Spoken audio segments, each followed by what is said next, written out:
Një tjetër episod i tensionuar shpërtheu brenda shtëpisë së Big Brother, duke treguar se emocionet e forta dhe konfliktet personale shpesh nxiten nga presioni i vazhdueshëm dhe mungesa e privatësisë. Një zarfi i zi dhe disa fjalë të forta bën që banorët të ndjenin menjëherë se situata po kalonte kufit e zakonshëm. Një nga banorët ju drejtua të tjerëve me ton të prerë: "Unë nuk jam Big Mama. Ti do të japësh përgjigje para njerëzve sa të dalim jashtë." Fjalët e thëna ishin të drejtë për drejta dhe të forta, duke bërë që të gjithë të ndalonin për një moment dhe të përqendroheshin në situatën që po zhvillohej. Ishte një nga ato biseda ku presioni emocional dhe tensioni i përjetuar bëjnë që çdo fjalë të peshojë shumë. Por konflikti nuk u ndal aty. Përplasjet u zgjeruan dhe përfshin disa banorë të tjerë, edhe ti, Elione, bashkë me të Baxhella, si njëra tjetra, u tha, duke e bërë të qartë se disa marrëdhënie po ndikoheshin dhe tensionoheshin nga sjelljet dhe ndjenjat e paplotësuara. Edhe Alba u përfshi në bisedë me një ton të prerë dhe të vendosur. "Me ty, Alba, kam punë," u tha, duke treguar se nuk ka hapësirë për keqkuptime dhe se secili duhet të marrë përgjegjësinë për sjelljen e tij brenda shtëpisë. Njëkohësisht, një pjesë tjetër e banorëve, si Fjolla, u përfshin në tension, duke e bërë situatën edhe më komplekse dhe duke treguar se konflikti shpesh nuk prek vetëm dy persona, por të gjithë ambientin. Ky moment nxori në pa një nga realitetet më të forta të Big Brother. Çdo konflikt, çdo tension, çdo fjalë ka pasojat e saj dhe mund të ndikojë menjëherë në marrëdhëniet brenda shtëpisë. Fjalët e forta dhe përplasjet emocionale, sidomos kur jepen me kamera të hapura, nuk mbeten private dhe çdo veprim analizohet, diskutohen dhe komentohen nga të tjerët. Në fund, ajo që mbeti ishte një atmosferë e ngarkuar, ku secili banor e kuptoi rëndësinë e fjalëve dhe reagimeve të tij. Konflikti nuk zgjidhet menjëherë, por dëshiron reflektim, përgjegjësi dhe ndonjëherë durim. Pas ditësh tensioni, keqkuptimesh dhe fjalësh të thëna në nerva, në shtëpinë e Big Brother Kosova erdhi më në fund një moment qetësie dhe reflektimi. Benita dhe Bia, dy nga banorët që kohët e fundit kishin qenë në qendër të debateve dhe përplasjeve verbale, vendosën të ulen ballë për ballë dhe të sqarohen hapur, larg zhurmës dhe ndërhyrjeve të tjerëve. Biseda nisi me tone të kujdesshme, por shumë shpejt u kthye në një rrëfim të sinqert emocionesh. Benita pranoi se shumë nga fjalët që kishte thënë kishin ardhur nga nervozizmi dhe presioni i lojës, jo nga një qëllim për ta lënduar Bias personalisht. Ajo tha se brenda shtëpisë çdo ndjenjë shumë fishohet dhe çdo keqkuptim merr për masa më të mëdha nga sa është në realitet. Nga ana e saj, Bia u shpreh se ishte ndjerë e ofenduar dhe e keqkuptuar, por se me kalimin e kohës kishte reflektuar dhe kishte kuptuar se jo çdo sulm është i qëllimshëm. Ajo pranoi se edhe vetë kishte reaguar me tone të ashpra dhe se kishte thënë gjëra që nuk i mendonte me të vërtetë. "Nuk jam pa faj," tha ajo, duke treguar pjekuri dhe vetdije. Momentin më të fortë e shënoi kërkimi i faljes. Benita ju drejtua Bias duke i thënë hapur se i vjen keq për çdo fjalë që e ka lënduar dhe se nuk ka dashur kurrë që situata të shkojë deri aty. Menjëherë pas saj, edhe Bia kërkoi falje, duke theksuar se loja nuk duhet t'i kthejë njerëzit kundër njëri tjetrit në mënyrë personale. Ky moment u shoqërua me emocione të forta. Të dyja u panë me sy të përlotur, por edhe me lehtësim, sikur një barë e madhe t'u ishte hequr nga shpatullat. Banorët e tjerë, që e ndoqën nga afër këtë sqarim, mbetën të heshtur dhe të prekur, sepse rrallëherë në Big Brother shihen momente kaq të sinqerta pajtimi. Sqarimi mes Benitës dhe Bias ndryshoi ndjeshëm atmosferën në shtëpi. Nga një ambient i ngarkuar me tension dhe ndarje, u krijua një frymë më pozitive, ku u kuptua se dialogu dhe falja janë më të forta se çdo debat. Ky episod tregoi se Big Brother nuk është vetëm arenë konflikt. Në një bisedë të qetë, larg zhurmës dhe tensioneve të zakonshme të shtëpisë së Big Brother, Benita vendosi të bëjë një pranim që pak kush e kishte pritur kaq hapur. Pa justifikime dhe pa tentuar të fshehë ndjenjat, ajo foli me sinqeritet për raportin e saj me Elionen dhe për përplasjet e shumta që kishin ndodhur mes tyre. Duke ju drejtuar Klodit dhe lëndrimit, Benita e tha qartë: "Çdo debat, çdo fjalë e rëndë dhe çdo distancim nga Eliona kishte buruar nga xhelozia. Nuk ishte inat i pastër, nuk ishte strategji loje, por një ndjenjë që ishte rritur brenda saj dhe që, sipas vetë Benitës, kishte dalë jashtë kontrollit. Ka shumë xhelozi," pranoi ajo, me një ton që nuk kërkonte më të mbrojë. Ishte një rrëfim i drejtë për drejtë, që tregonte vetdije dhe guxim për ta parë veten në pasqyrë. Ajo shpjegoi se shpesh herë ndjenja e krahasimit, vëmendja që Eliona merrte dhe mënyra se si perceptoi nga të tjerët e kishin bërë të ndihej e pasigurt. Klodit dhe lëndrimit nuk u foli si për të kërkuar anë, por si për të shkarkuar një barë emocionale. Benita e dinte që sjellja e saj ishte interpretuar ndryshe nga jashtë, ndoshta si agresivitet apo qëllim i keq, por ajo donte ta bënte të qartë se rrënja e gjithçkaje ishte xhelozia, një ndjenjë njerëzore, por e rrezikshme kur nuk menaxhohet. Ky pranim e ndryshoi tonin e bisedës. Nga analiza e lojës, diskutimi kaloi në një nivel më personal. Lëndrimi e dëgjoi me vëmendje, ndërsa Klodi u përpoq ta kuptonte situatën nga këndvështrimi i saj. Për herë të parë, Benita nuk u shfaq si ajo vajza e fortë që kundërshton gjithçka, por si një njeri që po lufton me emocionet e veta. Ajo pranoi se xhelozia e kishte bërë të reagonte shpesh gabim, të fliste pa menduar dhe të krijonte përplasje që, në thelb, nuk i donte. Nuk është se e kam pasur personale, la të kuptoj, por ndjenja më ka marrë përpara. Ky moment sinqeriteti mund të shënojë një kthes të rëndësishme për Benitën. Në një lojë ku shumë banorë rrallë pranojnë gabimet, ajo zgjodhi rë. Gjatë një loje spontane brenda shtëpisë së Big Brother, atmosfera u kthye krejtësisht në argëtim dhe të qeshura, duke treguar edhe një herë se jo çdo moment është strategji apo tension. Klodi dhe lëndrimi u bën qendra e vëmendjes, jo për debate apo për plasje, por për një situatë plot humor që bëri të gjithë banorët të qeshnin. Loja kishte nisur thjesht, me rregulla të improvizuara dhe me energji të lartë. Në mes të entuziazmit, Klodi, në formë shakaje, i hipi sipër lëndrimit, duke e kthyer momentin në një garë force dhe balance. Të qeshurat shpërthyen menjëherë, ndërsa të tjerët i inkurajonin me brohoritje dhe komente gazmore, por situata nuk mbaroi aty. Në një kthes po aq komike, lëndrimi ja ktheu lojën Klodit, duke u përpjekur edhe ai t'i hipte sipër, duke e kthyer gjithë skenën në një duel miqësor, ku fitues nuk kishte, por vetëm argëtim. Asgjë nuk ishte serioze, gjithçka ndodhte në kuadër të lojës, me respekt dhe shaka. Kjo skenë tregoi një anë tjetër të marrëdhënies së tyre, miqësinë dhe lirshmërinë që kishin krijuar me njëri tjetrin. Në një ambient ku shpesh dominon presioni dhe analiza e çdo fjale, momente të tilla janë të rralla dhe të çmuara. Ato sjellin lehtësi, thyen rutinën dhe i afrojnë banorët më shumë. Banorët e tjerë reaguan me të qeshura dhe komente plot humor. Disa i nxitën të vazhdonin lojën, të tjerë thjesht shijuan spektaklin e papritur. Për pak minuta, shtëpia u mbush me energji pozitive dhe u harruan konfliktet e ditëve të kaluara. Klodi dhe lëndrimi treguan se lojrat nuk kanë gjithmonë nevojë për fitues, por për pjesëmarrje dhe humor. Ajo që mbeti nga ky moment ishte një atmosferë më e ngrohtë dhe një ndjesë bashkimi mes banorëve. Në fund të ditës, Big Brother nuk është vetëm për strategji dhe përballje, por edhe për këto momente të vogla njerëzore, ku të qeshurat dhe loja marrin vendin kryesor. Dhe Klodi me lëndrimin, me këtë episod të thjeshtë, ja dolën t'ia rikujtonin këtë të gjithëve. Një situatë e tensionuar shpërtheu papritur në shtëpinë e Big Brother, duke sjellë në qendër të vëmendjes një përplasje të fortë mes Ludos dhe Albës. Ajo që nisi si një pyetje e maskuar me ironi, shumë shpejt u shndërrua në një debat serioz, me kamera të hapura dhe me fjalë që nuk kaluan pa pasoja, teksa banorët ndodheshin në ambientin e përbashkët. Ludo, me një ton provokues, i u drejtua grupit duke pyetur: "A e keni pa ujkun e vjetër?" Në fillim, disa e morën si shaka, disa të tjerë u pan mes njëri tjetrit me dyshim.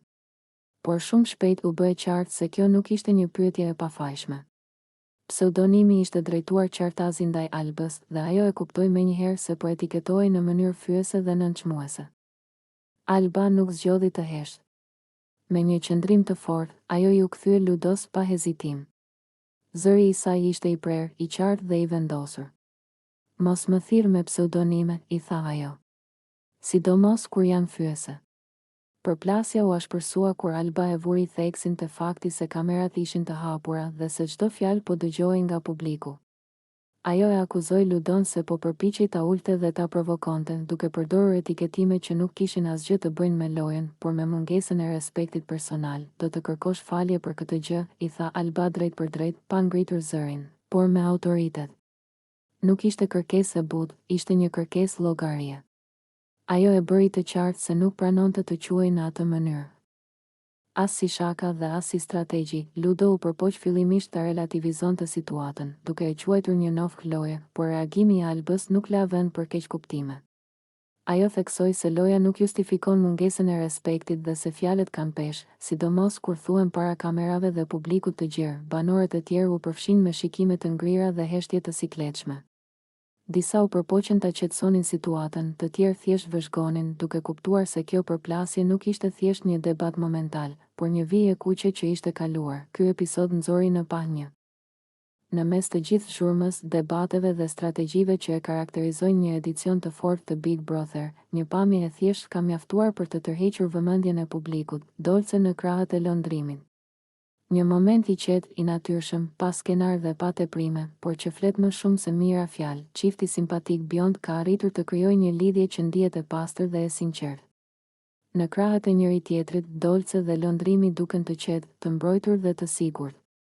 Nuk ka nevojë për gjeste të mëdha apo deklarata bombastike, mjafton një përqafim, një buzëqeshje dhe një shikim për të kuptuar se mes tyre ekziston diçka e vërtetë. Ajo që i bën edhe më të dashur për publikun është fakti se nuk e imponojnë lidhjen e tyre. Ata nuk kërkojnë vëmendje, nuk luajnë me ndjenjat dhe nuk e përdorin afrimitetin si strategji. Gjithçka rrjedh natyrshëm. Qeshin bashkë, bisedojnë gjatë, ndajnë momente të vogla që për publikun bëhen të mëdha. Pamja e tyre së bashku ka nisur të komentohet gjithnjë e më shumë. Shikuesit flasin për çiftin simpatik, për energjinë pozitive që përcjellin dhe për mënyrën se si i qëndrojnë pranë njëri tjetrit pa humbur individualitetin. Në një lojë ku shumë lidhje lindin shpejt dhe shuhen po aq shpejt, dolce dhe lëndrimi duken si një përjashtim i bukur.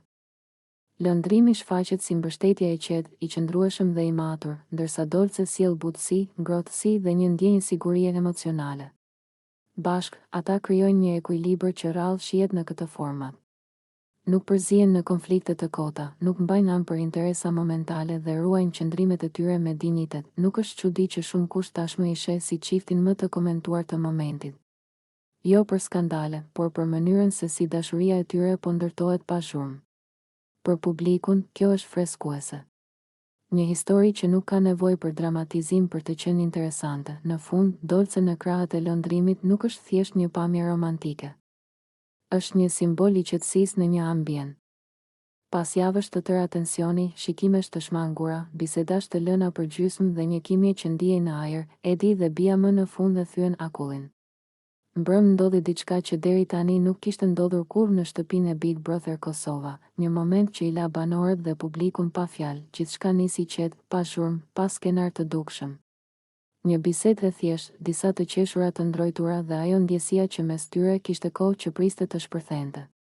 Për herë të parë, Edi dhe Bia lanë mënjan rezervat, frikën nga komentet dhe lojën, duke ju dorëzuar asaj që prej ditësh po mohonin, afrimin, dhe kulmi i kësaj nate erdhi aty ku askush nuk e priste, në krevat. Pa drama, pa egzagjerime, por me një qetësi që fliste shumë. Ata fjetën bashkë deri në mëngjes, duke shënuar një kapitull krejt të ri në historinë e këtij edicioni. Një moment intim, por i përmbajtur, që u pa nga shumë kush si një hap i madh, jo vetëm për ta, por për gjithë dinamikën e shtëpisë. Në mëngjes, atmosfera ishte ndryshe. Sytë që takoheshin më gjatë, buzëqeshje që nuk fshiheshin dot dhe një ndjenjë sikur diçka e rëndësishme kishte ndodhur, edhe pse nuk flitej ende hapur. Por në shtëpinë e Big Brother, asgjë nuk mbetet sekret për shumë gjatë. Kushtrimi ishte ai që e vuri re i pari ndryshimin.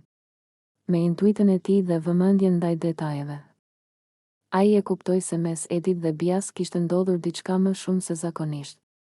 Dhe pa humbur kohë, vendosi t'ia tregoj Albës. Biseda mes kushtrimit dhe Albës ishte e drejtë për drejtë. Ai i tregoi për natën, për afrimin dhe për faktin se Edi dhe Bia kishin fjetur bashkë deri në mëngjes. Alba mbeti e habitur. Reagimi i saj tregonte se kjo ngjarje nuk ishte thjesht një thashëthem, por një moment që mund të ndikonte fort në lojë dhe në marrëdhëniet mes banorëve. Ky zhvillim pritet të sjellë reagime zinxhir. Pyetjet janë të shumta. A është kjo një lidhje që sapo ka nisur? A do të ndikojë në strategjinë e tyre? Dhe si do ta përballojnë Edi dhe Bia vëmendjen që ta? Në mesin e gjithë zhurmës, debateve dhe strategjive të forta që zakonisht shoqërojnë një reality show si Big Brother, lidhja mes dolces dhe lëndrimit ka ardhur si një frymë e pastër qetësie dhe harmonie. Ata janë shembulli i një çifti që nuk ka nevojë për dramatizime të tepruara për të rënë në sy, sepse energjia e tyre flet vetë, që nga momentet e para kur u afruan, u kuptua qartë se mes tyre kishte një kimi të natyrshme. Ata shkojnë shumë mirë bashkë, jo vetëm si çift, por edhe si shok. Luajnë, qeshin, ngacmohen me humor dhe krijojnë një atmosferë pozitive kudo që ndodhen. Janë ata që dinë të gjejnë balancën mes lojës dhe ndjenjës. Mes argëtimit dhe respektit, ajo që i bën Dolcen dhe lëndrimin të veçantë është fakti se nuk përzihen në intriga të panevojshme. Në një ambient ku shpesh njerëzit ngatërohen në konflikte që nuk u përkasin, ata zgjedhin të ruajnë distancën dhe të fokusohen tek vetja dhe marrëdhënia e tyre. Nuk ushqejnë thashë theme, nuk provokojnë dhe nuk reagojnë me dashakejsi. Qëndrimet e tyre janë të qarta, të drejta dhe të pastra, si individ, të dy mbajnë qëndrime të forta, por pa i imponuar ato tek të tjerët. Dinë të dëgjojnë, të kuptojnë dhe kur flasin, e bëjnë me maturi. Nuk kanë nevojë të ngritin zërin për të dëgjuar dhe nuk përdorin fjalë të rënda për të fituar pikë. Kjo i bën të respektohen, edhe nga ata që mund të mos jenë dakord me ta, si çift, Dolce dhe lëndrimi japin përshtypjen e një ekipi të vërtetë. Ata mbështesin njëri tjetrin pa kushte, i qëndrojnë pranë në momentet e mira dhe të vështira, dhe kjo ndjehet qartë. Nuk ka xhelozi të tepruar, nuk ka kontroll, por ka besim dhe mirëkuptim. Një marrëdhënie që ndërtohet mbi komunikim dhe sinqeritet, në një lojë ku shpesh shihen maska që bien dhe karaktere që ndryshojnë, ata kanë arritur të mbeten konsekuent me veten. Dhe pikërisht kjo i bën të duken si çifti perfekt në sytë e shumë shikuesve. Jo sepse janë pa gabime, por sepse janë të vërtetë. Dolce dhe lëndrimi tregojnë se edhe bërë. Pas javësh të tëra tensioni, shikimesh të shmangura, bisedash të lëna për gjysmë dhe një kimje që ndihej në ajër, Edi dhe Bia më në fund dhe thyen akullin. Mbrëm ndodhi diçka që deri tani nuk kishte ndodhur kurrë në shtëpinë e Big Brother Kosova, një moment që i la banorët dhe publikun pa fjalë, gjithçka nisi qetë, pa zhurmë, pa skenar të dukshëm. Një bisedë e thjesht, disa të qeshura të ndrojtura dhe ajo ndjesia që mes tyre kishte kohë që priste të shpërthente. Për herë të parë, Edi dhe Bia lanë mënjan rezervat, frikën nga komentet dhe lojën, duke ju dorëzuar asaj që prej ditësh po mohonin, afrimin, dhe kulmi i kësaj nate erdhi aty ku askush nuk e priste, në krevat. Pa drama, pa egzagjerime, por me një qetësi që fliste shumë. Ata fjetën bashkë deri në mëngjes, duke shënuar një kapitull krejt të ri në historinë e këtij edicioni. Një moment intim, por i përmbajtur, që u pa nga shumë kush si një hap i madh, jo vetëm për ta, por për gjithë dinamikën e shtëpisë. Në mëngjes, atmosfera ishte ndryshe. Sytë që takoheshin më gjatë, buzëqeshje që nuk fshiheshin dot dhe një ndjenjë sikur diçka e rëndësishme kishte ndodhur, edhe pse nuk flitej ende hapur. Por në shtëpinë e Big Brother, asgjë nuk mbetet sekret për shumë gjatë. Kushtrimi ishte ai që e vuri re i pari ndryshimin. Me intuitën e tij dhe vëmendjen ndaj detajeve. Ai e kuptoi se mes Edit dhe Bias kishte ndodhur diçka më shumë se zakonisht. Dhe pa humbur kohë, vendosi t'ia tregoj Albës, biseda mes kushtrimit dhe Albës ishte e drejtë për drejtë. Ai i tregoi për natën, për afrimin dhe për faktin se Edi dhe Bia kishin fjetur bashkë deri në mëngjes. Alba mbeti e habitur. Reagimi i saj tregonte se kjo ngjarje nuk ishte thjesht një thashëthem, por një moment që mund të ndikonte fort në lojë dhe në marrëdhëniet mes banorëve. Ky zhvillim pritet të sjellë reagime zinxhir. Pyetjet janë të shumta. A është kjo një lidhje që sapo ka nisur? A do të ndikojë në strategjinë e tyre? Dhe si do ta përballojnë Edi dhe Bia vëmendjen që ta? Një moment i rëndë dhe shumë i tensionuar u shënua në shtëpinë e Big Brother, kur Edi shpërtheu emocionalisht gjatë një bisede në tavolinë, duke treguar një anë të ashpër të karakterit të tij.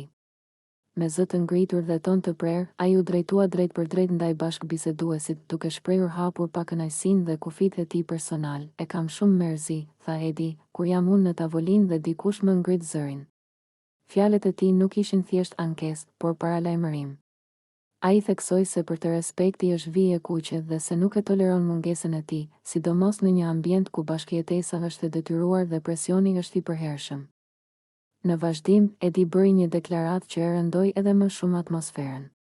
Ai përmendi një rast nga e kaluara, duke thënë se djalin e xhaxhait të tij e kishte rrahur një herë pikërisht për këtë arsye, për ngritje zëri dhe mungesë respekti. Ai nuk e tha këtë për të mburur, por si shembull se sa seriozisht e merr këtë çështje dhe se deri ku mund të shkojë kur ndjen se po i cenohet dinjiteti, kështu që as ty nuk të toleroj, shtoi ai, duke e mbyllur fjalinë me një bolltash të prerë, që u ndje si vijë ndarse. Banorët e tjerë mbetën të heshtur, disa të tensionuar, disa të befasuar nga ashpërsia e deklaratës. Tavolina, që zakonisht është vend bisedash të zakonshme, u shndërrua për disa qaste në një arenë përballjeje psikologjike. Ky shpërthim i Edit nxori në pa sa të brishta janë marrëdhëniet brenda shtëpisë dhe sa shpejt një debat verbal mund të marrë për masa serioze. Disa banorë e panë reagimin e tij si shenjë mbrojtjeje të vetes dhe kufive personal, ndërsa të tjerë e interpretuan si kërcënim dhe mungesë vetkontrolli. Situata u qetësua vetëm pas ndërhyrjes së disa banorëve, të cilët tentuan ta ulin tensionin dhe ta kthejnë bisedën në tone më të moderuara. Megjithatë, fjala e Edit kishte lënë gjurmë. Mesazhi i tij ishte i qartë: ai nuk pranon t'i flitet me zë të lartë dhe nuk është i gatshëm të tolerojë sjellje që pas ditësh tensioni, keqkuptimesh dhe fjalësh të thëna në nerva, në shtëpinë e Big Brother Kosova erdhi më në fund një moment qetësie dhe reflektimi. Benita dhe Bia, dy nga banorët që kohët e fundit kishin qenë në qendër të debateve dhe përplasjeve verbale, vendosën të ulen ballë për ballë dhe të sqarohen hapur, larg zhurmës dhe ndërhyrjeve të tjerëve. Biseda nisi me tone të kujdesshme, por shumë shpejt u kthye në një rrëfim të sinqert emocionesh. Benita pranoi se shumë nga fjalët që kishte thënë kishin ardhur nga nervozizmi dhe presioni i lojës, jo nga një qëllim për ta lënduar Bias personalisht. Ajo tha se brenda shtëpisë çdo ndjenjë shumë fishohet dhe çdo keqkuptim merr për masa më të mëdha nga sa është në realitet. Nga ana e saj, Bia u shpreh se ishte ndjerë e ofenduar dhe e keqkuptuar, por se me kalimin e kohës kishte reflektuar dhe kishte kuptuar se jo çdo sulm është i qëllimshëm. Ajo pranoi se edhe vetë kishte reaguar me tone të ashpra dhe se kishte thënë gjëra që nuk I mendonte me të vërtetë. Nuk jam pa faj, tha ajo, duke treguar pjekuri dhe vetdije. Momentin më të fortë e shënoi kërkimi I faljes. Benita I u drejtua Bias duke I thënë hapur se I vjen keq për çdo fjalë që e ka lënduar dhe se nuk ka dashur kurrë që situata të shkojë deri aty.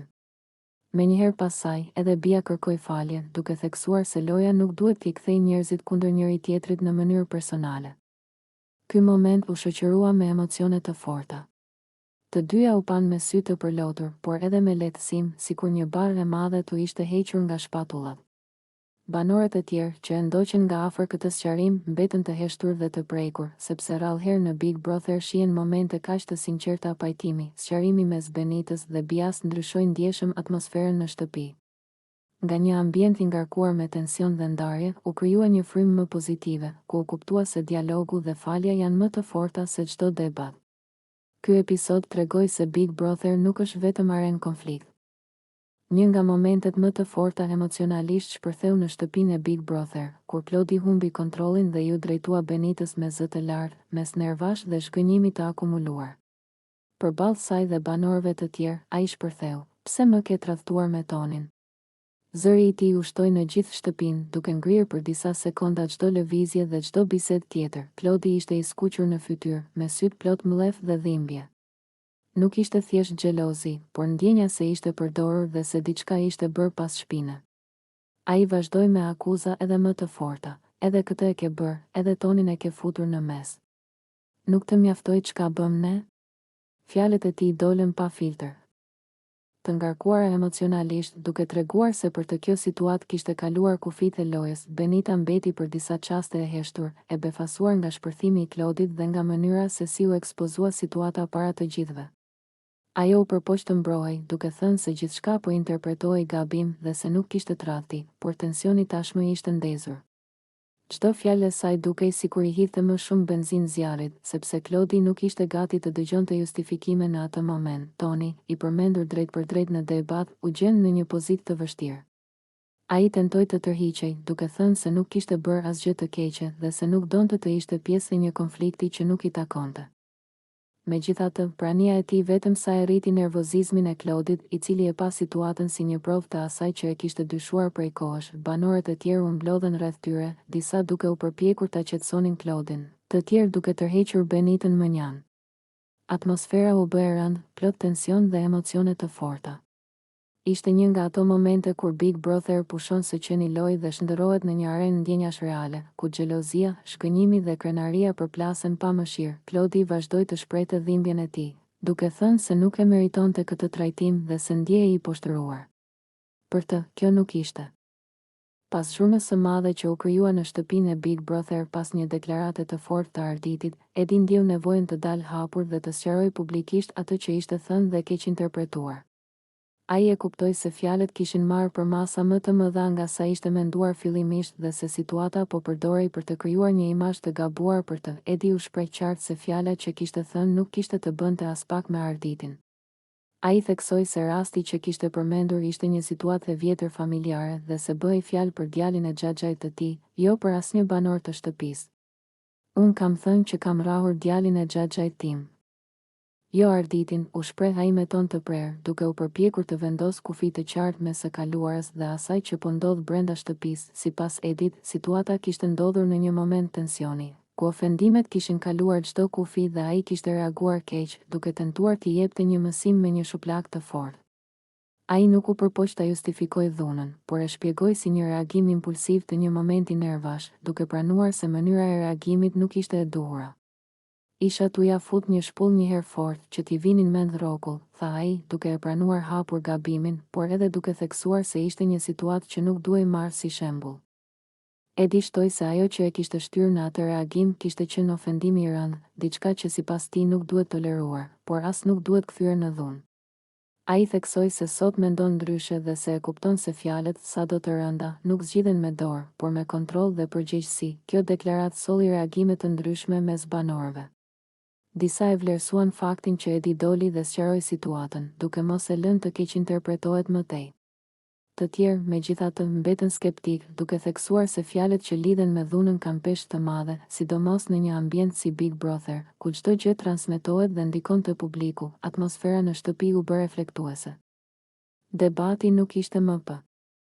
Pas zhurmës së madhe që u krijua në shtëpinë e Big Brother pas një deklarate të fortë të Arditit, Edi ndjeu nevojën të dalë hapur dhe të sqarojë publikisht atë që ishte thënë dhe keq interpretuar. Ai e kuptoi se fjalët kishin marrë për masa më të mëdha nga sa ishte menduar fillimisht dhe se situata po përdorej për të krijuar një imazh të gabuar për të. Edi u shpreh qartë se fjala që kishte thënë nuk kishte të bënte as pak me Arditin. Ai theksoi se rasti që kishte përmendur ishte një situatë e vjetër familjare dhe se bëhej fjalë për djalin e xhaxhait të tij, jo për asnjë banor të shtëpisë. Unë kam thënë që kam rrahur djalin e xhaxhait tim. Jo Arditin, u shpreh ai me ton të prerë, duke u përpjekur të vendos kufi të qartë mes së kaluarës dhe asaj që po ndodh brenda shtëpisë. Sipas Edit, situata kishte ndodhur në një moment tensioni, ku ofendimet kishin kaluar çdo kufi dhe ai kishte reaguar keq, duke tentuar t'i jepte një mësim me një shuplak të fortë. Ai nuk u përpoq ta justifikoj dhunën, por e shpjegoi si një reagim impulsiv të një momenti nervash, duke pranuar se mënyra e reagimit nuk ishte e duhura. Isha t'uja fut një shpull një herë fort, që t'i vinin mend rrokull, tha ai, duke e pranuar hapur gabimin, por edhe duke theksuar se ishte një situatë që nuk duhej marrë si shembull. Edi shtoi se ajo që e kishte shtyrë në atë reagim kishte qenë ofendimi i rëndë, diçka që sipas tij nuk duhet toleruar, por as nuk duhet kthyer në dhunë. Ai theksoi se sot mendon ndryshe dhe se e kupton se fjalët, sado të rënda, nuk zgjidhen me dorë, por me kontroll dhe përgjegjësi. Kjo deklaratë solli reagime të ndryshme mes banorëve. Disa e vlerësuan faktin që Edi doli dhe sqaroi situatën, duke mos e lënë të keq interpretohet më tej. Të tjerë, megjithatë, mbetën skeptik, duke theksuar se fjalët që lidhen me dhunën kanë peshë të madhe, sidomos në një ambient si Big Brother, ku çdo gjë transmetohet dhe ndikon te publiku. Atmosfera në shtëpi u bë reflektuese. Debati nuk ishte më p. Prej disa ditësh, në shtëpinë e Big Brother ishte krijuar një situatë e pazakontë që nuk kaloi pa u vënë re nga banorët. Fjolla, sipas diskutimeve brenda shtëpisë, kishte kohë që nuk po kujdesej për rutinën e saj personale, gjë që filloi të bëhej temë bisede, fillimisht në mënyrë të heshtur e më pas hapur. Kaluan ditë, pastaj javë, dhe banorët nisën ta ndjenin mungesën e higjienës si një problem që po ndikonte në ambientin e përbashkët. Askush nuk donte ta thoshte drejt për drejt, ndoshta nga mirësjellja, ndoshta nga frika se mos krijohej konflikt. Por tensioni rritej në heshtje, në prag të Krishtlindjeve, një ditë që simbolizon pastërti, qetësi dhe fillime të reja. Situata arriti pikën e saj kulmore. Labinoti, i njohur për mënyrën e tij të drejt për drejt dhe pa filtra, vendosi të fliste. Me tone ironike dhe të hapura, ai sugjeroi Fjollës që të kujdesej më shumë për veten dhe të shkonte të lahej, duke theksuar se situata po bëhej e vështirë për të tjerët. Fjalët e tij shkaktuan reagime të menjëhershme. Disa banor qeshën nga sikleti, të tjerë mbetën të habitur nga sinqeriteti i ashpër i Labit. Fjolla, nga ana tjetër, u ndje e vënë në qendër të vëmendjes dhe situata u kthye në një moment të ndjeshëm emocionalisht për të. Ky episod hapi një debat të gjerë brenda shtëpisë. Sa e drejtë është ta thuash një të vërtet pa filtr dhe kur sinqeriteti kthehet në mungesë takti. Disa mendonin se Labinoti bëri mirë që foli hapur për diçka që i shqetësonte të gjithë, ndërsa të tjerë besonin se mënyra ishte e gabuar dhe e panevojshme. Në një ambient si Big Brother, ku njerëzit jetojnë ngjitur, pa privatësi dhe nën presion të vazhdueshëm, edhe gjërat më të vogla mund të kthehen në çështje të mëdha. Higjiena personale, respekti për hapësirën e përbashkët dhe mënyra e komunikimit janë elementë që ndikojnë drejt për drejt në bashkëjetesë. Ngjarja e Krishtlindjeve nuk ishte thjesht një koment spontan, por një pasqyrim i tensioneve të grumbulluara. Ajo tregoi edhe një herë se në këtë pas javësh të tëra tensioni, shikimesh të shmangura, bisedash të lëna për gjysmë dhe një kimje që ndihej në ajër, Edi dhe Bia më në fund e thyen akullin. Mbrëm ndodhi diçka që deri tani nuk kishte ndodhur kurrë në shtëpinë e Big Brother Kosova, një moment që i la banorët dhe publikun pa fjalë, gjithçka nisi qetë, pa zhurmë, pa skenar të dukshëm. Një bisedë e thjeshtë, disa të qeshura të ndrojtura dhe ajo ndjesia që mes tyre kishte kohë që priste të shpërthente. Për herë të parë, Edi dhe Bia lanë mënjan rezervat, frikën nga komentet dhe lojën, duke ju dorëzuar asaj që prej ditësh po mohonin, afrimin, dhe kulmi i kësaj nate erdhi aty ku askush nuk e priste, në krevat. Pa drama, pa egzagjerime, por me një qetësi që fliste shumë. Ata fjetën bashkë deri në mëngjes, duke shënuar një kapitull krejt të ri në historinë e këtij edicioni. Një moment intim, por i përmbajtur, që u pa nga shumë kush si një hap i madh, jo vetëm për ta, por për gjithë dinamikën e shtëpisë. Në mëngjes, atmosfera ishte ndryshe. Sytë që takoheshin më gjatë, buzëqeshje që nuk fshieshin dot dhe një ndjenjë sikur diçka e rëndësishme kishte ndodhur, edhe pse nuk flitej ende hapur. Por në shtëpinë e Big Brother, asgjë nuk mbetet sekret për shumë gjatë. Kushtrimi ishte ai që e vuri re i pari ndryshimin. Me intuitën e tij dhe vëmendjen ndaj detajeve, ai e kuptoi se mes Edit dhe Bias kishte ndodhur diçka më shumë se zakonisht. Dhe pa humbur kohë, vendosi t'ia tregoj Albës. Biseda mes kushtrimit dhe Albës ishte e drejtë për drejtë. Ai i tregoi për natën, për afrimin dhe për faktin se Edi dhe Bia kishin fjetur bashkë deri në mëngjes. Alba mbeti e habitur. Reagimi i saj tregonte se kjo ngjarje nuk ishte thjesht një thashëthem, por një moment që mund të ndikonte fort në lojë dhe në marrëdhëniet mes banorëve. Ky zhvillim pritet të sjellë reagime zinxhir. Pyetjet janë të shumta. A është kjo një lidhje që sapo ka nisur? A do të ndikojë në strategjinë e tyre? Dhe si do ta përballojnë Edi dhe Bia vëmendjen që ta? Pas javësh të tëra tensioni, shikimesh të shmangura, bisedash të lëna për gjysmë dhe një kimje që ndihej në ajër, Edi dhe Bia më në fund e thyen akullin. Mbrëm ndodhi diçka që deri tani nuk kishte ndodhur kurrë në shtëpinë e Big Brother Kosova, një moment që i la banorët dhe publikun pa fjalë, gjithçka nisi qetë, pa zhurmë, pa skenar të dukshëm. Një bisedë e thjeshtë, disa të qeshura të ndrojtura dhe ajo ndjesia që mes tyre kishte kohë që priste të shpërthente.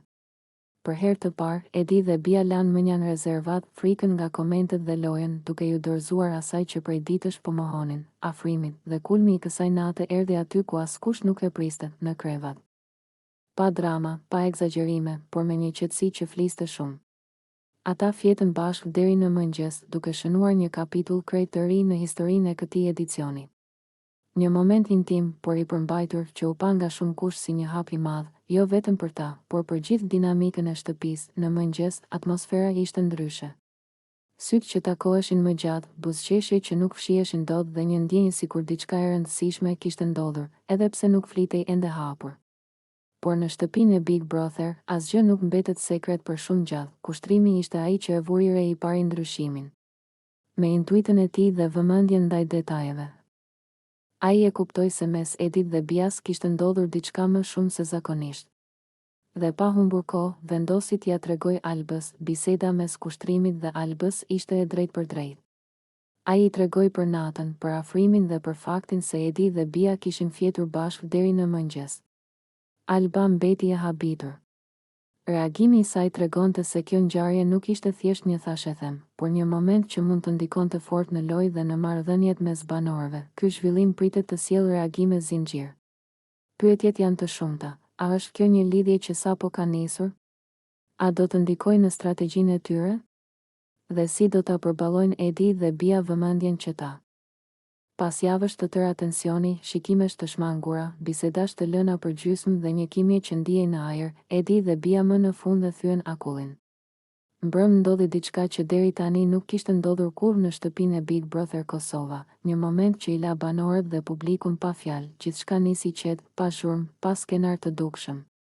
Një bisedë e thjeshtë, disa të qeshura të ndrojtura dhe ajo ndjesia që mes tyre kishte kohë që priste të shpërthente. Për herë të parë, Edi dhe Bia lanë mënjan rezervat, frikën nga komentet dhe lojën, duke ju dorëzuar asaj që prej ditësh po mohonin, afrimin, dhe kulmi i kësaj nate erdhi aty ku askush nuk e priste, në krevat. Pa drama, pa egzagjerime, por me një qetësi që fliste shumë. Ata fjetën bashkë deri në mëngjes, duke shënuar një kapitull krejt të ri në historinë e këtij edicioni.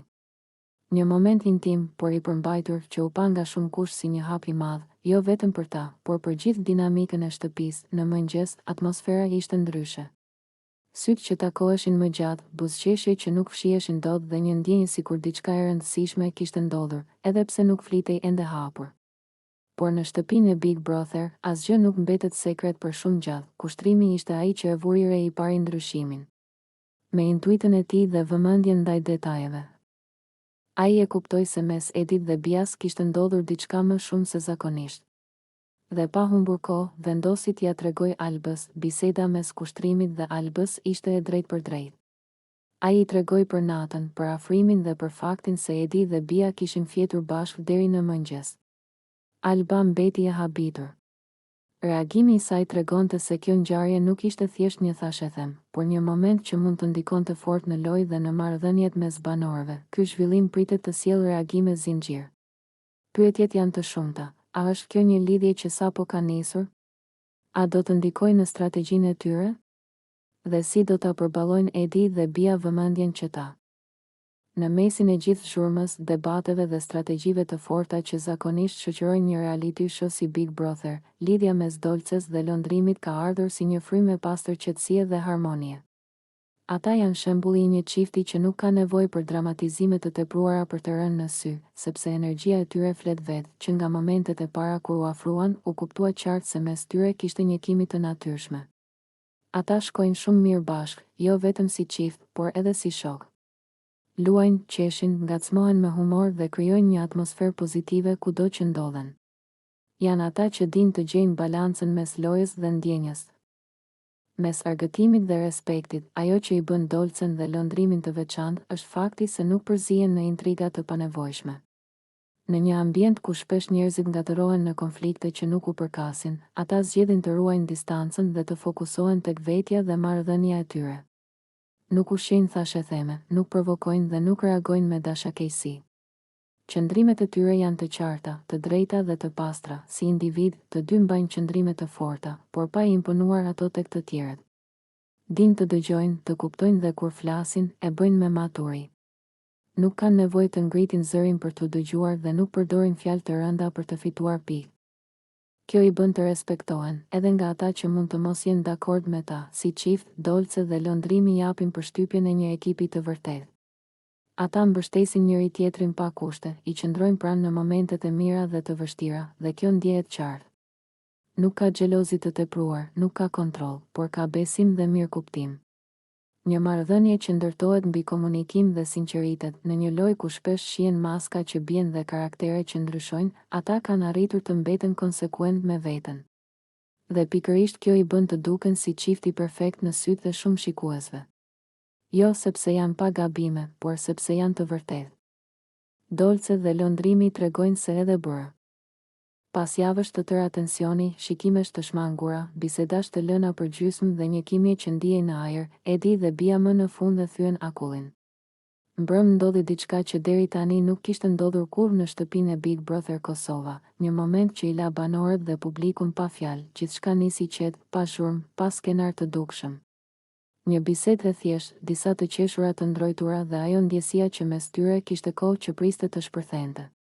Për herë të parë, Edi dhe Bia lanë mënjan rezervat, frikën nga komentet dhe lojën, duke ju dorëzuar asaj që prej ditësh po mohonin, afrimin, dhe kulmi i kësaj nate erdhi aty ku askush nuk e priste, në krevat. Pa drama, pa egzagjerime, por me një qetësi që fliste shumë. Ata fjetën bashkë deri në mëngjes, duke shënuar një kapitull krejt të ri në historinë e këtij edicioni. Një moment intim, por i përmbajtur, që u pa nga shumë kush si një hap i madh, jo vetëm për ta, por për gjithë dinamikën e shtëpisë. Në mëngjes, atmosfera ishte ndryshe. Sytë që takoheshin më gjatë, buzëqeshje që nuk fshiheshin dot dhe një ndjenjë sikur diçka e rëndësishme kishte ndodhur, edhe pse nuk flitej ende hapur. Por në shtëpinë e Big Brother, asgjë nuk mbetet sekret për shumë gjatë. Kushtrimi ishte ai që e vuri re i pari ndryshimin. Me intuitën e tij dhe vëmendjen ndaj detajeve. Ai e kuptoi se mes Edit dhe Bias kishte ndodhur diçka më shumë se zakonisht. Dhe pa humbur kohë, vendosi t'ia tregoj Albës. Biseda mes kushtrimit dhe Albës ishte e drejtë për drejtë. Ai i tregoi për natën, për afrimin dhe për faktin se Edi dhe Bia kishin fjetur bashkë deri në mëngjes. Alba mbeti e habitur. Reagimi i saj tregonte se kjo ngjarje nuk ishte thjesht një thashëthem, por një moment që mund të ndikonte fort në lojë dhe në marrëdhëniet mes banorëve. Ky zhvillim pritet të sjellë reagime zinxhir. Pyetjet janë të shumta. A është kjo një lidhje që sapo ka nisur? A do të ndikojë në strategjinë e tyre? Dhe si do ta përballojnë Edi dhe Bia vëmendjen që ta? Një moment i rëndë dhe shumë i tensionuar u shënua në shtëpinë e Big Brother, kur Edi shpërtheu emocionalisht gjatë një bisede në tavolinë, duke treguar një anë të ashpër të karakterit të tij. Me zë të ngritur dhe ton të prerë, ai u drejtua drejt për drejt ndaj bashkëbiseduesit, duke shprehur hapur pa kënaqësinë dhe kufitë e tij personal. E kam shumë merzi, tha Edi, kur jam unë në tavolinë dhe dikush më ngrit zërin. Fjalët e tij nuk ishin thjesht ankesë, por paralajmërim. Ai theksoi se për të respekti është vije e kuqe dhe se nuk e toleron mungesën e tij, sidomos në një ambient ku bashkëjetesa është e detyruar dhe presioni është i përhershëm. Në vazhdim, Edi bëri një deklaratë që e rëndoi edhe më shumë atmosferën. Ai përmendi një rast nga e kaluara, duke thënë se djalin e xhaxhait të tij e kishte rrahur një herë pikërisht për këtë arsye, për ngritje zëri dhe mungesë respekti.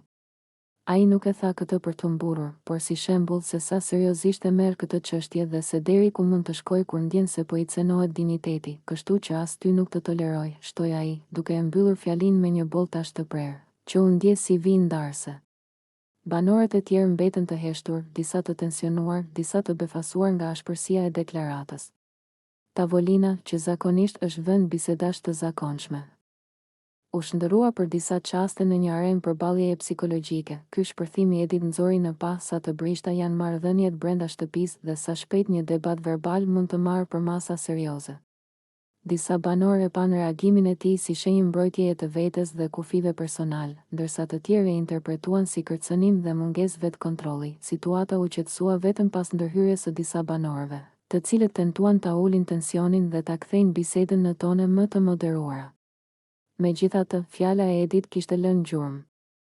Mesazhi i tij ishte i qartë, ai nuk pranon t'i flitet me zë të lartë dhe nuk është i gatshëm të tolerojë sjellje që. Pas ditësh tensioni, keqkuptimesh dhe fjalësh të thëna në nerva, në shtëpinë e Big Brother Kosova erdhi më në fund një moment qetësie dhe reflektimi. Benita dhe Bia, dy nga banorët që kohët e fundit kishin qenë në qendër të debateve dhe përplasjeve verbale, vendosën të ulen ballë për ballë dhe të sqarohen hapur, larg zhurmës dhe ndërhyrjeve të tjerëve. Biseda nisi me tone të kujdesshme, por shumë shpejt u kthye në një rrëfim të sinqert emocionesh. Benita pranoi se shumë nga fjalët që kishte thënë kishin ardhur nga nervozizmi dhe presioni i lojës, jo nga një qëllim për ta lënduar Bias personalisht. Ajo tha se brenda shtëpisë çdo ndjenjë shumë fishohet dhe çdo keqkuptim merr për masa më të mëdha nga sa është në realitet. Nga ana e saj, Bia u shpreh se ishte ndjerë e ofenduar dhe e keqkuptuar, por se me kalimin e kohës kishte reflektuar dhe kishte kuptuar se jo çdo sulm është i qëllimshëm. Ajo pranoi se edhe vetë kishte reaguar me tone të ashpra dhe se kishte thënë gjëra që nuk i mendonte me të vërtetë. Nuk jam pa faj, tha ajo, duke treguar pjekuri dhe vetdije. Momentin më të fortë e shënoi kërkimi i faljes. Benita ju drejtua Bias duke i thënë hapur se i vjen keq për çdo fjalë që e ka lënduar dhe se nuk ka dashur kurrë që situata të shkojë deri aty. Menjëherë pas saj, edhe Bia kërkoi falje, duke theksuar se loja nuk duhet t'i kthejë njerëzit kundër njëri tjetrit në mënyrë personale. Ky moment u shoqërua me emocione të forta. Të dyja u panë me sy të përlotur, por edhe me lehtësim, sikur një barë e madhe t'u ishte hequr nga shpatullat.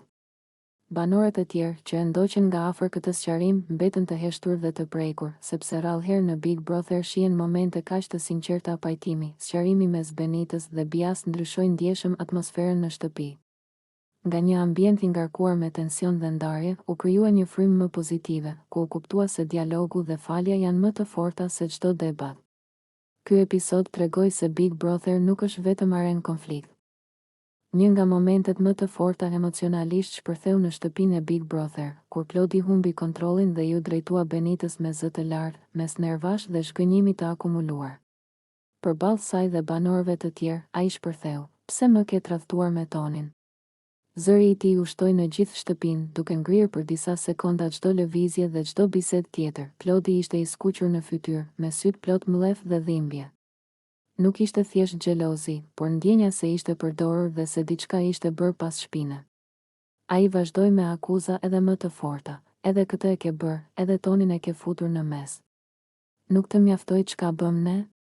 Fjalët e tij dolën pa filtr, të ngarkuara emocionalisht, duke treguar se për të kjo situatë kishte kaluar kufijtë e lojës. Benita mbeti për disa çaste e heshtur, e befasuar nga shpërthimi i Klodit dhe nga mënyra se si u ekspozua situata para të gjithëve. Ajo u përpoq të mbrojë, duke thënë se gjithçka po interpretohej gabim dhe se nuk kishte tradhti, por tensioni tashmë ishte ndezur. Çdo fjalë e saj dukej sikur i hidhte më shumë benzinë zjarrit, sepse Klodi nuk ishte gati të dëgjonte justifikime në atë moment. Toni, i përmendur drejt për drejt në debat, u gjen në një pozitë të vështirë. Ai tentoi të tërhiqej, duke thënë se nuk kishte bërë asgjë të keqe dhe se nuk donte të ishte pjesë e një konflikti që nuk i takonte. Megjithatë, prania e tij vetëm sa e rriti nervozizmin e Klodit, i cili e pa situatën si një provë të asaj që e kishte dyshuar prej kohësh. Banorët e tjerë u mblodhen rreth tyre, disa duke u përpjekur ta qetësonin Klodin, të tjerë duke tërhequr Benitën më njanë. Atmosfera u bë e rëndë, plot tension dhe emocione të forta. Ishte një nga ato momente kur Big Brother pushon së qeni lojë dhe shndërrohet në një arenë ndjenjash reale, ku xhelozia, shkënjimi dhe krenaria përplasen pa mëshirë. Klodi vazhdoi të shprehte dhimbjen e tij, duke thënë se nuk e meritonte këtë trajtim dhe se ndjehej i poshtëruar. Për të, kjo nuk ishte. Pas zhurmës së madhe që u krijua në shtëpinë e Big Brother pas një deklarate të fortë të Arditit, Edi ndjeu nevojën të dalë hapur dhe të sqarojë publikisht atë që ishte thënë dhe keq interpretuar. Ai e kuptoi se fjalët kishin marrë për masa më të mëdha nga sa ishte menduar fillimisht dhe se situata po përdorej për të krijuar një imazh të gabuar për të. Edi u shpreh qartë se fjala që kishte thënë nuk kishte të bënte as pak me Arditin. Ai theksoi se rasti që kishte përmendur ishte një situatë e vjetër familjare dhe se bëhej fjalë për djalin e xhaxhait të tij, jo për asnjë banor të shtëpisë. "Unë kam thënë që kam rrahur djalin e xhaxhait tim. Jo Arditin", u shpreh ai me ton të prerë, duke u përpjekur të vendosë kufi të qartë mes së kaluarës dhe asaj që po ndodh brenda shtëpisë. Sipas Edit, situata kishte ndodhur në një moment tensioni, ku ofendimet kishin kaluar çdo kufi dhe ai kishte reaguar keq, duke tentuar t'i jepte një mësim me një shuplak të fortë. Ai nuk u përpoq ta justifikoi dhunën, por e shpjegoi si një reagim impulsiv të një momenti nervash, duke pranuar se mënyra e reagimit nuk ishte e duhura. "Isha t'uja fut një shpull një herë fort, që t'i vinin mend rrokull", tha ai, duke e pranuar hapur gabimin, por edhe duke theksuar se ishte një situatë që nuk duhej marrë si shembull. Edi shtoi se ajo që e kishte shtyrë në atë reagim kishte qenë ofendimi i rëndë, diçka që sipas tij nuk duhet toleruar, por as nuk duhet kthyer në dhunë. Ai theksoi se sot mendon ndryshe dhe se e kupton se fjalët, sado të rënda, nuk zgjidhen me dorë, por me kontroll dhe përgjegjësi. Kjo deklaratë solli reagime të ndryshme mes banorëve. Disa e vlerësuan faktin që Edi doli dhe sqaroi situatën, duke mos e lënë të keq interpretohet më tej. Të tjerë, megjithatë, mbetën skeptik, duke theksuar se fjalët që lidhen me dhunën kanë peshë të madhe, sidomos në një ambient si Big Brother, ku çdo gjë transmetohet dhe ndikon te publiku. Atmosfera në shtëpi u bë reflektuese. Debati nuk ishte më p. Pas zhurmës së madhe që u krijua në shtëpinë e Big Brother pas një deklarate të fortë të Arditit, Edi ndjeu nevojën të dalë hapur dhe të sqarojë publikisht atë që ishte thënë dhe keq interpretuar. Ai e kuptoi se fjalët kishin marrë për masa më të mëdha nga sa ishte menduar fillimisht dhe se situata po përdorej për të krijuar një imazh të gabuar për të. Edi u shpreh qartë se fjala që kishte thënë nuk kishte të bënte as pak me Arditin. Ai theksoi se rasti që kishte përmendur ishte një situatë e vjetër familjare dhe se bëhej fjalë për djalin e xhaxhait të tij, jo për asnjë banor të shtëpisë. Unë kam thënë që kam rrahur djalin e xhaxhait tim. Jo Arditin, u shpreh ai me ton të prerë, duke u përpjekur të vendos kufi të qartë mes së kaluarës dhe asaj që po ndodh brenda shtëpisë. Sipas Edit, situata kishte ndodhur në një moment tensioni, ku ofendimet kishin kaluar çdo kufi dhe ai kishte reaguar keq, duke tentuar t'i jepte një mësim me një shuplak të fortë. Ai nuk u përpoq ta justifikoj dhunën, por e shpjegoi si një reagim impulsiv të një momenti nervash, duke pranuar se mënyra e reagimit nuk ishte e duhura. Isha t'uja fut një shpull një herë fort që t'i vinin mend rrokull, tha ai, duke e pranuar hapur gabimin, por edhe duke theksuar se ishte një situatë që nuk duhej marrë si shembull. Edi shtoi se ajo që e kishte shtyrë në atë reagim kishte qenë ofendim i rëndë, diçka që sipas tij nuk duhet toleruar, por as nuk duhet kthyer në dhunë. Ai theksoi se sot mendon ndryshe dhe se e kupton se fjalët, sado të rënda, nuk zgjidhen me dorë, por me kontroll dhe përgjegjësi. Kjo deklaratë solli reagime të ndryshme mes banorëve. Disa e vlerësuan faktin që Edi doli dhe sqaroi situatën, duke mos e lënë të keqinterpretohet më tej. Të tjerë, megjithatë, mbetën skeptik, duke theksuar se fjalët që lidhen me dhunën kanë peshë të madhe, sidomos në një ambient si Big Brother, ku çdo gjë transmetohet dhe ndikon te publiku. Atmosfera në shtëpi u bë reflektuese. Debati nuk ishte më p.